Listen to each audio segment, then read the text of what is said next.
오늘 말씀을 제가 다시 한번 읽어드리겠습니다.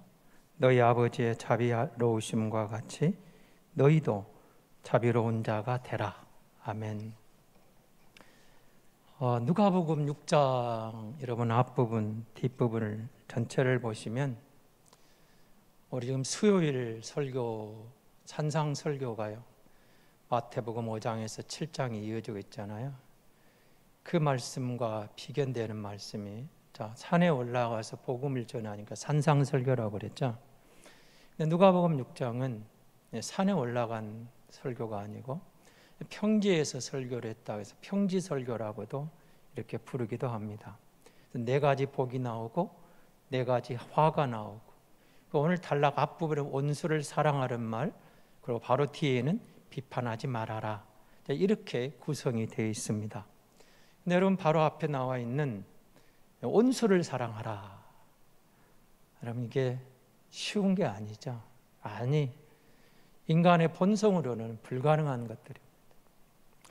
여러분 마태복음 5장에 나와 있는 팔복을 보시면서도 그 팔복이 우리에게 쉽지 않다는 고백을 하게 될 겁니다.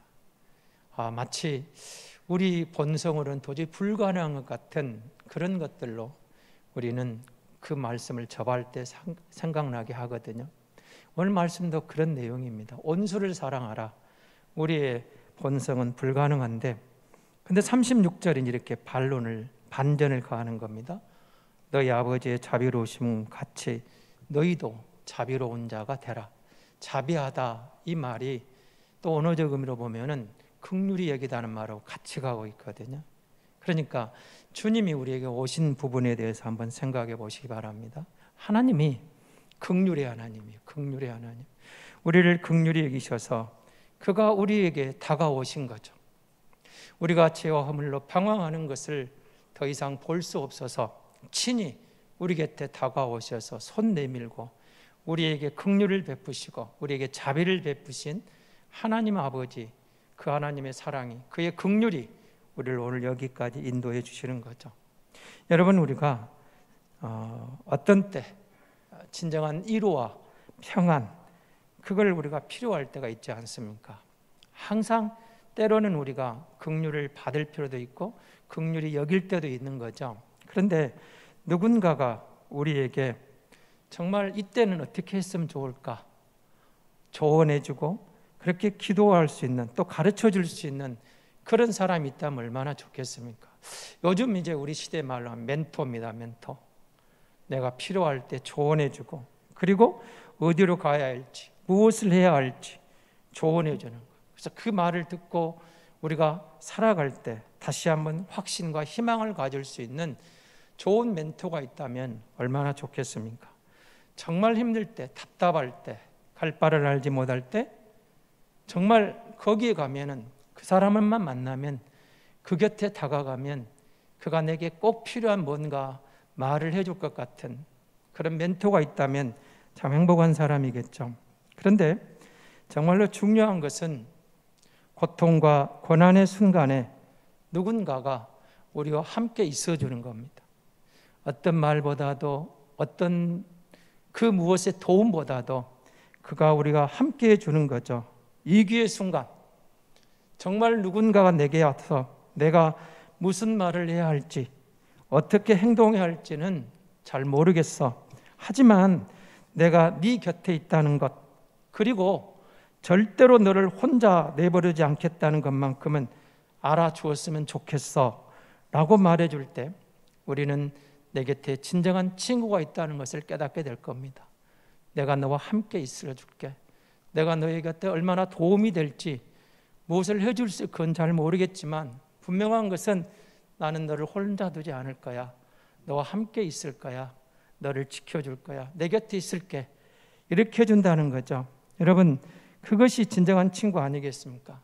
단순한 것 같지만 정말 멋진 말이고 멋진 선물입니다. 그런데 우리 시대에는 자본주의, 물질 만능주의에 의해서 이런 아름다운 선물들이 많이 사라져버렸다, 잃어버렸다는 것은 아픔이기도 합니다. 유용성이 떨어진다. 그러니까 뭔가 좀 돈으로 따져보고 아니면 계산해서 유익이 안 되는 것들에 대해서는 제외시켜버리는 거죠. 그런데 여러분, 하나님께서 우리에게 다가오신 모습을 마태복음에서 마태가 이렇게 설명을 했죠.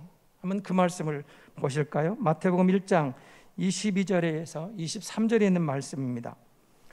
이 모든 일이 된 것은 주께서 선지자로 하신 말씀을 이루려 하심이니 이르시되 보라, 처녀가 잉태하여 아들을 낳을 것이요 그 이름을 임마누엘 하려 하셨으니 이를 번역한즉 하나님이 우리와 함께 계시다 함이라. 하나님이 우리와 함께 계시다. 보십시오. 하나님이 우리 곁에 다가오셨습니다. 우리와 함께 하시러 오신 거죠. 그러니까 하나님의 긍휼은, 하나님의 자비는 우리와 함께 하신 하나님을 다가오시는 거죠. 내가 너와 함께 하겠다. 임마누엘로 그가 우리 곁에 다가오시는 겁니다.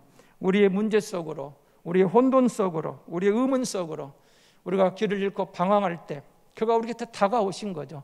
임마누엘에 다가오셔서 하나님이 우리와 함께 하시다. 여러분, 우리가 이렇게 함께 하신 하나님을 인식할 때, 부를 때 그 순간부터 우리는 하나님과의 새로운 관계가 형성되고 세상이 아닌 하나님의 방법으로 새로운 길들을 여는 것을 보게 됩니다. 그것이 임마누엘입니다. 임마누엘, 그가 우리와 함께 하신다. 하나님과의 친밀한 관계를 만들어 주셨다는 거죠. 하나님과 연합의 길을 열어 두셨다는 거죠. 그가 우리의 피난처라는 거죠. 그가 우리의 요새라는 거죠. 그가 우리의 지혜라는 거죠. 그가 우리를 더 하나님과 가까이 하기 위해서, 친밀하고 결합하기 위해서, 연합하기 위해서 우리를 돕는 분이라는 거죠. 우리의 목자라는 거죠. 우리의 사랑이라고 부를 수 있는 것, 그 하나님이 우리 가운데 거하셨다는 거죠. 우리 가운데 오셨다, 우리 가운데 오셨다, 함께 하셨다. 여러분, 하나님이 우리 곁에 오셨다는 거예요. 나와 함께 한다는 거, 이게 얼마나 감사한 일인지 모릅니다. 이 부분을 시편 기자는 이렇게 말합니다. 시편 95편 7절에서 이렇게 고백을 합니다. 그는 우리의 하나님이시오, 우리는 그가 가르치는 백성이며 그의 손이 돌보시는 양이기 때문이라. 너희가 오늘 음성을 듣거든. 이렇게 말하는 거죠.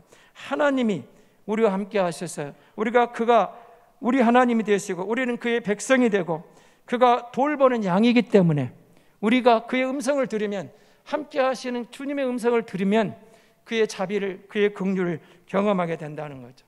여러분, 긍휼이라는 단어가 헬라어에서는 이렇게 표현하거든요. 가장 친밀하고도 강렬한 감정이 자리 잡고 있는 것. 또 다른 표현은 몸의 내장, 우리 몸의 내장 속에 있는 것, 깊은 곳, 그것에 있는 의미가 있는 그런 단어를 말하고 있습니다. 히브리어는 이렇게 말합니다. 하나님의 자궁이 움직인다는 식으로 밖에 표현이 안 되는 것. 좀 특별한 표현인데요.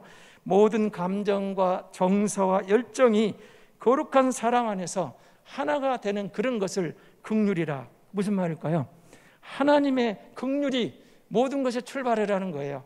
그의 사랑도, 그의 자비도, 그의 긍휼도, 그의 은총, 모든 것들이 하나님이 긍휼히 여기시는 가운데 잉태되고 그것이 우리에게 나타난 것. 그래서 하나님의 사랑이, 하나님의 긍휼이, 하나님의 자비가 모든 감정과 정서와 열정으로 하나 되어져서 사랑 안에서 표현됐다는 거예요. 그러니까 그의 긍휼히 여기심이, 그의 자비로우심이 오늘 우리에게 다가오신 거죠. 그래서 여러분, 우리 모두에게는 사실은 긍휼이 필요합니다. 왜냐하면 긍휼이 필요한 인생은 아무도 없어요. 원래 우리의 본성은 실수가 많고 우리의 본성은 하나님과 멀어져 있었거든요. 그래서 어떤 분이 이 부분을 이렇게 설명을 했습니다. 우리 모두에게는 긍휼이 필요한데, 긍휼이 필요한 것은 연필에 달려있는 지우개와 같다. 지금 여러분은 연필로 글을 잘 쓰지 않으실 거예요. 되게 볼펜을 쓰시죠. 근데 초등학교 다니면서 때는 연필을 씁니다. 연필로 글씨를 써야 글씨가 는다고 선생님들이 볼펜이나 연필을 쓰게 하셨죠. 연필을 써요. 근데 그 연필 끝에 지우개가 있습니다만은 대부분의 연필 끝에 작은 지우개가 끝에 달려 있습니다. 그래서 그 지우개는 뭐예요? 글을 써 나가다가 틀리면 지우면 되는 거예요. 근데 하나님의 긍휼을 그 지우개에 표현을 했어요. 우리 인생에 다가오는 순간들, 여러분 지난 날을 보십시오. 내가 했던 말의 실수, 내가 했던 나의 허물, 기억하고 싶은, 지워버리고 싶은 순간들이 얼마나 많습니까? 그러나 그런 것들이 우리 마음대로 지워지는 게 아니에요. 때로는 잊고 싶은데 그 잊혀지지 않아서 끝까지 괴롭히는 트라우마 같은 사건들도 있거든요. 그런데 주님이 이렇게 말합니다. 주님의 긍휼이, 하나님의 긍휼이 여기심이 우리에게 다가오셔서 연필 끝에 달리는 그 작은 지우개처럼 공책에 잘못 쓴 걸 지워버리듯이 그의 긍휼히 여기심이 우리의 모든 연약함을, 주홍 같은 죄들을, 우리의 지난 실수들을 그의 보혈이 지워버렸다는 거예요. 그가 긍휼히 여기심으로 우리에게 새로운 길을 열어주셨다는 거죠. 그래서 여러분, 긍휼이란 말이 그런 것입니다. 상처 입은 모든 사람들을 치유하고 그들을 친절하고 부드럽게 여겨주는 하나님의 특별한 자비라는 거예요. 그가 긍휼히 여기심으로 우리에게는 길이 열렸다는 뜻이기도 하는 거죠. 그래서 여러분, 마태복음에서 우리가 임마누엘의 은혜라는 말을 봤습니다. 우리와 함께 하시는 은혜죠. 그러면 이제 우리가 우리와 함께 하신 그 하나님의 은혜를 경험하는 순간 이제 우리는 긍휼을 입었기 때문에 긍휼을 행하는 자가 되어야 되겠죠. 그래서 제가 오늘 이 본문을 가지고 이렇게 생각을 한 거예요. 긍휼의 길에 대해 생각을 해요. 우리가 긍휼을 입은 자니까 긍휼을 베푸는 자가 되라. 그 긍휼의 길이 뭘까? 첫째는 인내입니다. 여러분, 우리에게는 그 시간이 있어요. 시간. 지금 여러분 10시에 뭐 예배를 드리는 우리 눈에 흘러가는 이제 시간이 있고 보이지 않는 시간이 있죠. 근데 여러분, 이 시간에 이끌려 살아가고 있는데 시계 시간이라고 할 수 있을까요? 그건 일종의 일직선으로 이루어지는 시계들인데 시간 개념입니다. 근데 우리는 얼마나 많이 조급했는지 모릅니다. 그 시간 속에서 우리가 정말 나를 위해서 그렇게 달려가고 있는데 예수 그리스도를 믿음으로 우리에게 다가온 게 하나 있습니다. 내적인 시간이라는 게 있어요. 예수 그리스도의 긍휼을 입어서 그의 자비를 경험한 성도에게 주어지는 사람들에게 내면의 시간이라는 게 있어요. 시간이 많이 흘러가 촉박하고 조급하고 갈팡질팡할 때에도 우리 마음 우러나오는, 여러분 아무리 바빠도 내가 가고 싶어, 만나고 싶어, 내가 하고 싶은 그 일이 생각나면 가면 되는 거예요. 그게 내면의 시간이라는 거예요. 그 내면의 시간을 통해 누군가에 가서 함께 있어주는 거예요. 누군가에 다가가 주는 거죠. 그런 것들이죠. 우리는 정말 조급한 가운데 정말 자신을 돌보는데 시간 때문에 초조해하지만 우리가 그리스도 안에 긍휼을 입고 보니까 주님이 내게 오셔서 내게 주신 평안을 누리면서 내가 가질 수 있는 내면의 시간을 가지고 다가갈 수 있는 게 있다라는 거죠. 그래서 여러분, 긍휼을 인내와 표현하는 거예요. 여러분, 주님이 우리 곁에 다가오신 것은 단순한 사건이 아니었던 겁니다. 우리 인간은 좀 더 나아지며 한 단계 한 단계 나아지면 견딜 수 있어요. 어제보다 오늘이 낫고 오늘보다 내일이 낫고 이렇게 좀 성장 곡선으로 가면 그건 괜찮은 거예요. 아무리 어려워도 좀 더 좋아지면. 그런데 그 반대 곡선으로 가면 힘든 거예요. 계속 떨어지는 거예요. 떨어지고 더 안 좋고 오늘보다 안 좋고 내일은 더 안 좋고 더 안 좋고 계속 가다 보면 이게 절망 가운데 나아가는 거예요. 그런데 여러분 생각해 보시기 바랍니다. 주님이 우리 곁에 오셨다. 그가 우리를 긍휼히 여기셨다. 우리에게 다가오셨다. 그거는 당신의 하늘 보좌를 포기하고 가장 낮은 자로, 가장 연약한 자로, 가장 천한 자로 피조물들의 조롱과 비웃음과 멸시와 천대 속으로 들어오신 거예요. 가장 높은 곳에서 가장 천한으로 떨어지신 겁니다. 상향 곡선이 아니에요. 하향 곡선이에요. 절망을 떨어져 버린 그곳에 다가오신 거죠. 이유가 뭡니까? 우리를 긍휼히 여기셨기 때문에 그의 전체적인 모든 권한을, 모든 갖고 있는 기득권을 포기해버리고 저들을 긍휼히 여기는 마음으로 우리에게 다가오셨다는 거죠. 그러니까 여러분, 긍휼의 길에는 반드시 인내가 필요하다는 거예요. 그래서 여러분, 다른 사람들을 우리가 다가갈 때 여러분 생각해 보시기 바랍니다. 내 시간을 준다는 거예요. 내게 있는 것을 주는 거예요. 내 마음을 주는 거예요. 내 시간을 주는 거예요. 내게 있는 것, 그 사람에게 위로가 되어주는 거, 함께 있어주는 거. 그거는 나를 위한 시간이 아니잖아요. 고통당하는 사람, 힘들어하는 사람, 누군가가 지쳐있는 그에 다가와서 가만히 손잡아주고 그 곁에 다가가 있는 것, 그것은 내가 나를 포기하지 않으면 안 되는 거죠. 내 시간을 주는 거예요. 그래서 여러분, 우리가 인내할 때 인내하지 않고는 안 되는 긍휼의 실현이라는 거예요. 긍휼의 길은 먼저 나를 포기하는 거예요. 긍휼은 그래서 여러분 훈련으로 드러나는 거죠. 훈련하지 않고는 안 되는 거예요. 인내할 수 있는 거예요. 참아내는 거예요. 여러분, 우리가 예수 믿었다는 것은 어떤 걸까요? 예수 그리스도를 믿고 나니까 우리 안에 새로운 것들이 들어왔어요. 새로운 것이 들어오고 보니까 이제는 내 본성에서 그리스도의 것으로 내가 이동을 했던 거예요. 이렇게 옮겨간 거예요. 한번 생각해 보시기 바랍니다. 온수를 사랑하라. 불가능해요. 내 본성으로는 불가능해요. 우리의 본성은 가당치도 않아요. 팔복요? 아니요. 우리에게는 그런 것들이 원래 있지도 않은 성품들이었어요. 근데 예수 그리스도를 내가 믿었다. 주님이 우리에게 긍휼을 베풀었다. 그가 우리에게 자비를 베푸셨다. 그가 우리에게 다가오셨다. 그러니까 그를 받아들임으로, 그를 믿음으로 우리의 가치관이 내 본성에서 그리스도의 가치관으로 이동한 거예요. 옮겨간 거예요. 내가 옮겨가고 보니까 어떻게 하죠? 인내하는 거예요. 옛날 같으면 조급함 가운데 분노하고 화를 내고 그냥 가를 수 있는 그런 옛 성품이 이제는 너그러지면서 그것을 짓눌러내면서 그것을 인내하면서 그것을 참아내면서 그리스도가 주신 새로운 본성이, 새로운 영이, 거룩한 영이 드러나는 거예요. 그래서 여러분, 우리가 인내한다는 그런 것이죠. 하나님이 내 안에 있는 옛 성품을 하나하나 걷어내시고 하나님이 나를 새로운 가치관으로 이동해서 하나님의 거룩한 영이 드러나도록 나를 인도해 가는 것이 인내 가운데 훈련받는 거예요. 인내심을 드러나는 것이죠. 그래서 여러분, 우리에게는 반드시 훈련을 통해서 새로운 이름을 우리가 받게 되는 거예요. 여러분, 구약의 족장들 보시면 아브라함으로, 사레가 사라로, 야곱이 이스라엘로, 그들이 하나님의 택하심을 받고 이렇게 가면서 이름이 바뀌어요. 이름이 바뀌었어요. 그래서 여러분, 우리는 그런 거 없습니다만은 가톨릭에는 이제 세례명이라는 게 있거든요. 세례를 받으면 새로운 이름을 주어지는 세례명이라는 게 있는데, 우리는 그렇지 않더라도 우리가 예수 그리스도로 거듭났다, 세례받고 나면 여러분, 하나님이 우리를 성도라 부르시는 거예요. 거룩한 백성이라 하시는 거예요. 하나님의 자녀라고 불러주시는 거예요. 우리에게 새로운 이름이 주어졌어요. 이전에 없던 이름, 거룩한 성도, 거룩한 백성, 내 백성이라는 거죠. 이제 우리가 그리스도 안에서 긍휼을 입고 보니까 하나님이 주시는 우리의 내적인 시간들이 흘러나오면서 그런 훈련을 통해서 우리 안에 있는 모든 애성품들은 하나하나 걷어내면서 하나님의 거룩한 영을 드러내는 긍휼을 베푸는 사람으로 나아오다라는 거죠. 여러분, 긍휼의 길의 두 번째는 인내하는 성도가 뭘 나올까요? 여러분, 긍휼히 여기면 뭐가 나올까요? 기도가 나오는 거예요. 기도를 한번 생각해 보시기 바랍니다. 예수님이 오셔서 임마누엘이에요. 그럼 예수님이 하신 일이 뭘까요? 우리를 여러분 기도하셨어요.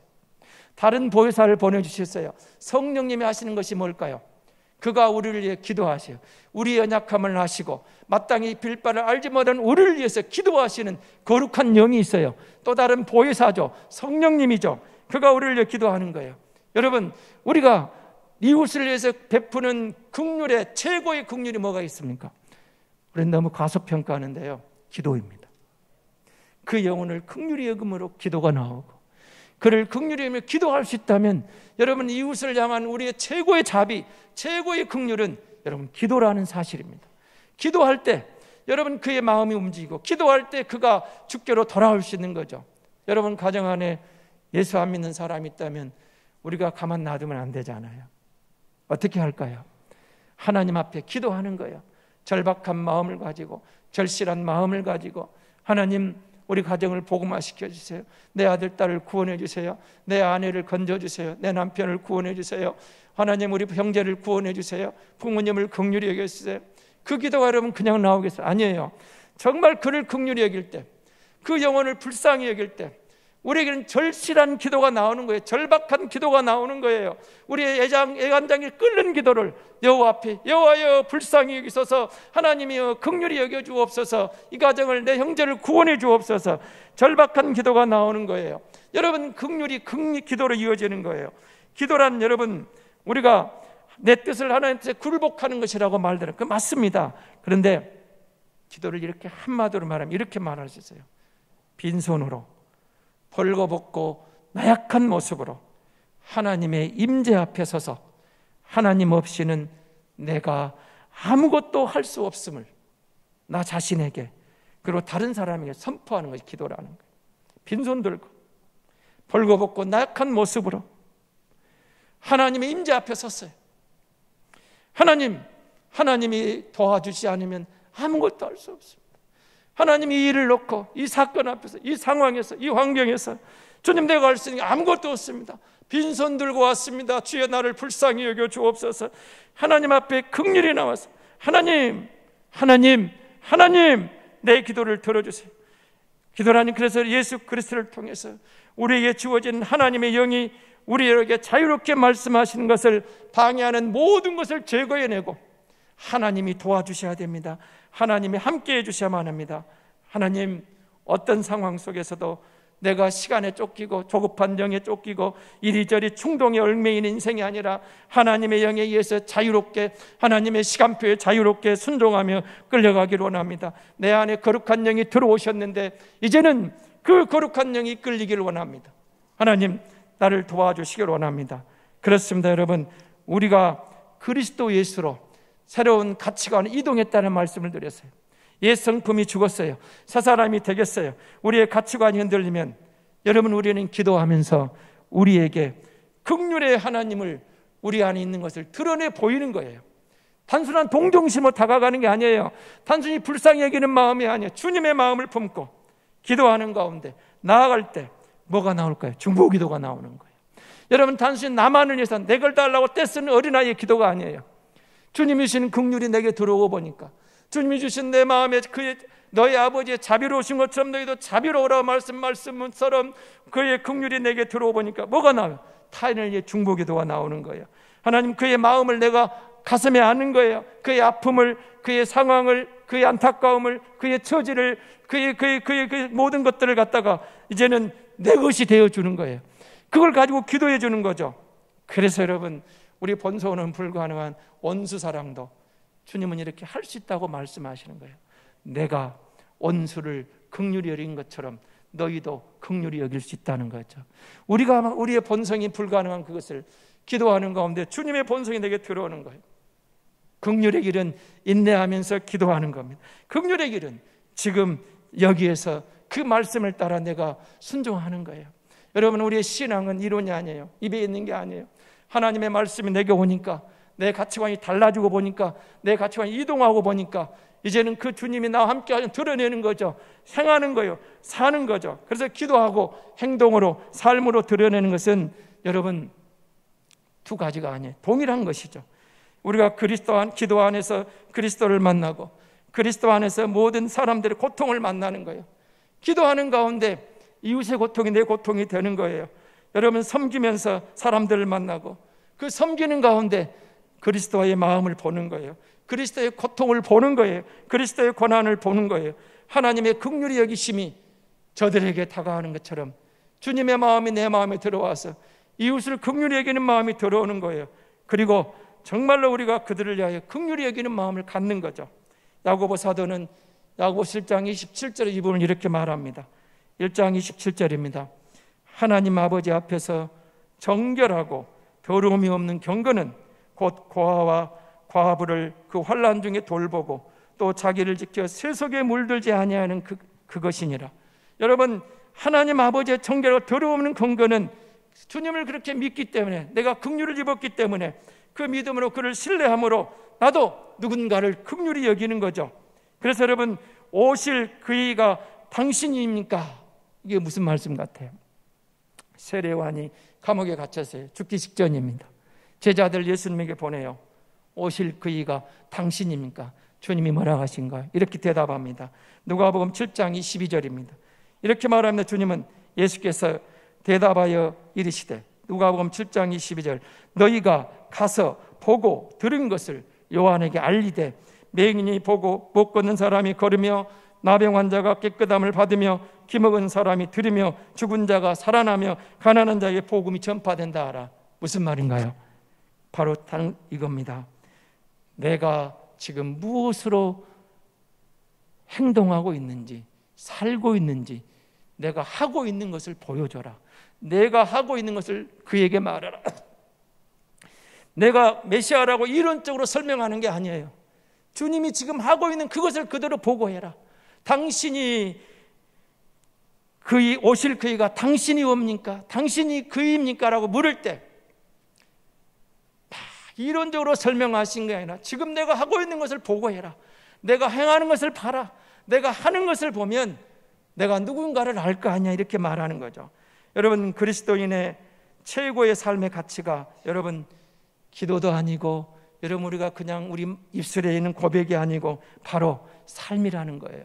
행동으로 옮기는 거죠. 고난받는 사람과 함께하는 행동입니다. 고난 가운데 다가가는 긍휼히 여기는 마음으로, 긍휼 어린 마음으로 다가가는 거죠. 여러분, 그래서 우리가 기도나 예배의 순간을 별개의 곳으로 치부하는 게 아닙니다. 우리가 그에게 다가가는 것이 예배가 되고 우리의 말하고 행동하는 것이 예배가 되고 이렇게 우리가 하나 되는 거죠. 그래서 여러분, 하나님의 긍휼이 드러나는 삶으로 가는 것이, 그것이 산 예배라는 겁니다. 여러분, 긍휼히 여기는 자는 복이 있나니 그들이 긍휼히 여김을 받을 것이며, 어디에 나오는 말이에요? 산상설교 제5복에 나와 있는 8복 중에 5번째, 긍휼히 여기는 자는 복이 있나니 그들이 긍휼히 여김을 받을 것이며, 하나님께서 우리를 긍휼히 여기셨습니다. 우리는 이 큰 긍휼을 입어서 여기까지 왔습니다. 주님이 우리에게 말합니다. 긍휼히 여기는 자가 복이 있다. 그들이 긍휼히 여김을 받을 것이다. 여러분, 우리가 누군가에게 주님의 마음으로 이렇게 다가갔을 때, 주님이 그것을 기뻐 받으실 때, 하나님이 우리를 긍휼히 여기시면 어떤 게 올까요? 우리는 이만큼 했을지라도 그가 주신 것은 비교 불가능한 것입니다. 여러분, 우리가 누군가에게 긍휼을 베풀었는데 왕이 기억한다, 통치자가 기억한다, 그가 우리를 긍휼히 여기는 것은 어떤 보상이 따를까요? 비교 불가능한 것이죠. 하나님이 우리를 긍휼히 여기는 자, 긍휼히 여기는 자는 복이 있나니 그들이 긍휼히 여김을 받을 것입니다. 그렇습니다. 너희 아버지의 자비로우심 같이 너희도 자비로운 자가 되라. 자비를 베푸는 자가 되라. 긍휼히 여기는 자가 되라. 여러분, 긍휼히 여긴다는 말은 그러므로 다른 말로 하면은 하나님이 나와 함께 하심에 대한 나의 순종이며, 그것은 감사합니다. 우리가 감사할 수 있다는 거죠. 모든 지금까지 이루어진 것도 감사할 수 있지만, 내가 이렇게 거기에 반응할 수 있다는 것, 거기에 인내할 수 있다는 것, 거기에 기도할 수 있다는 것, 하나님이 나를 훈련하셔서, 하나님이 나를 여기까지 인도해 주셔서, 이제는 하나님이 인도해 가시는 것을 믿음의 눈으로 볼 때 내가 긍휼을 입은 자이기 때문에 긍휼을 베푸면서 범사에 감사하는 말이 나오는 거죠. 하나님이 지으신 모든 것이 선함에 감사함으로 받으면 버릴 것이 없다 하겠잖아요. 모든 것이 하나님 은혜라고 고백할 때 우리가 취할 수 있는 유일한 은혜도, 유일한 고백도 감사가 아니겠습니까? 그래서 이런 고백을 하는 겁니다. 우리가 들은 모든 소식 중에서 하나님이 긍휼의 하나님이시라는 것보다 더 큰 말은, 희소식은, 굿뉴스는 없다는 거예요. 하나님은 긍휼히 여기시는 하나님입니다. 하나님은 우리를 긍휼히 여기셔서 우리에게 다가오셔서 내가 자비로운 것처럼 너희도 자비로우라고 말합니다.